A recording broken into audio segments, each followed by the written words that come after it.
Existe uma noção popular de que a criatividade muitas vezes pode ser efeito de uma doença mental ou neurológica. Daí que nasce o mito do gênio louco, que relaciona criatividade, inteligência e patologia, como esquizofrenia, autismo, epilepsia ou alguma doença neurodegenerativa. Tem alguns artistas famosos como Van Gogh, Picasso, Dostoiévski e Ravel, que são alguns alvos dessas especulações.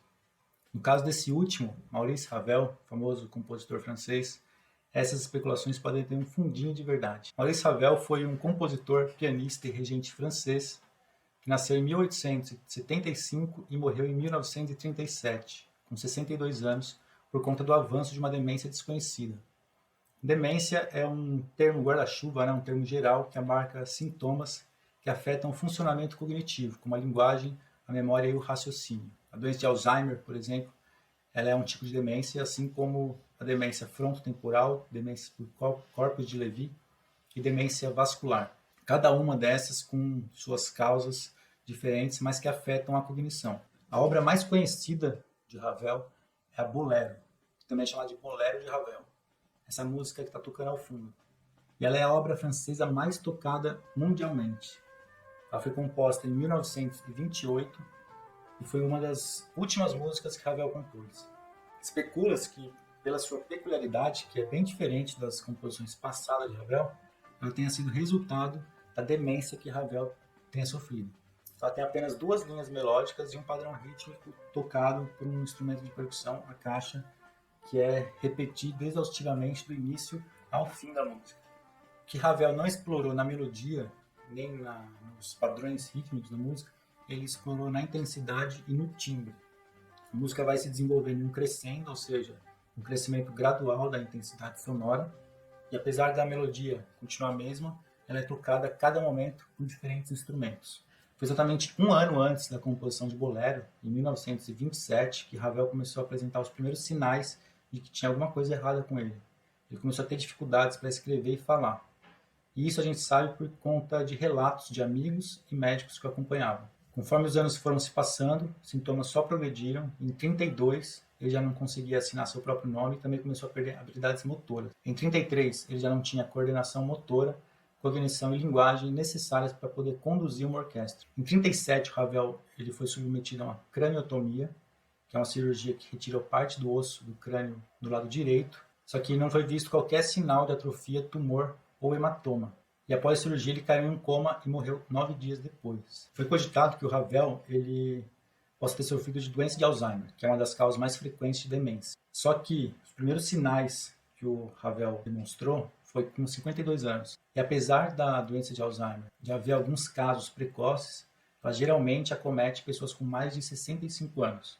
Fora que o Ravel ele não demonstrou qualquer sinal assim de problema visoespacial nem de memória, que são habilidades cognitivas prejudicadas no Alzheimer. Portanto, essa foi uma hipótese descartada no caso do Ravel. Durante 1927 e 1937, o Ravel ele manifestou sintomas de afasia de Wernicke moderada. A afasia é uma desordem que prejudica a comunicação da pessoa.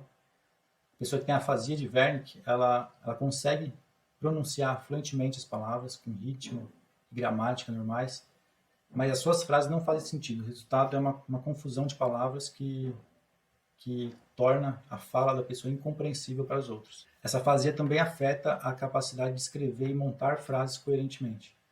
Também afeta a capacidade de leitura da pessoa. Ravel também manifestou sintomas de apraxia ideomotora, que é a incapacidade de executar tarefas motoras quando solicitado, mesmo que ele não tivesse nenhum problema nos músculos. A pessoa com apraxia ideomotora não consegue demonstrar como escovar os dentes, por exemplo. Ela simplesmente não consegue reproduzir a ação. E ele também teve impacto nos seus domínios musicais. Ele começou a ter dificuldade em ler partitura, em tocar de cor suas composições, em nomear ou escrever notas musicais. Uma hipótese de diagnóstico que parece fazer mais sentido no caso do Ravel é de que ele tenha sofrido de afasia primária progressiva, que é um tipo de demência que acomete pessoas com menos de 65 anos e que leva à neurodegeneração das áreas responsáveis pela linguagem e comunicação, que na maioria das pessoas é localizada no hemisfério cerebral esquerdo.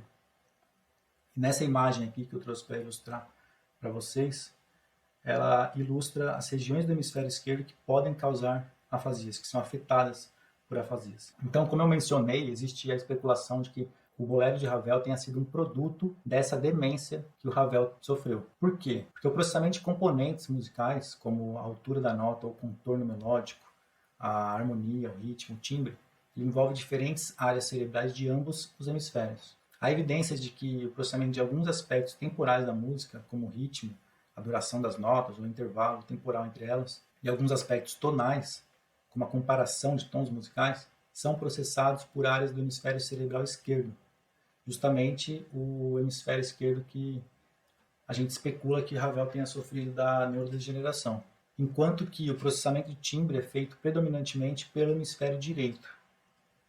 O bolero de Ravel, como eu já mencionei, tem pouca exploração rítmica e tonal e muita exploração timbrística. Tudo isso leva à hipótese de que a composição de bolero foi marcada pela degeneração do seu hemisfério esquerdo, em particular pela afasia progressiva primária, como se esse desequilíbrio entre o funcionamento saudável entre o hemisfério direito e esquerdo marcou a composição de bolero.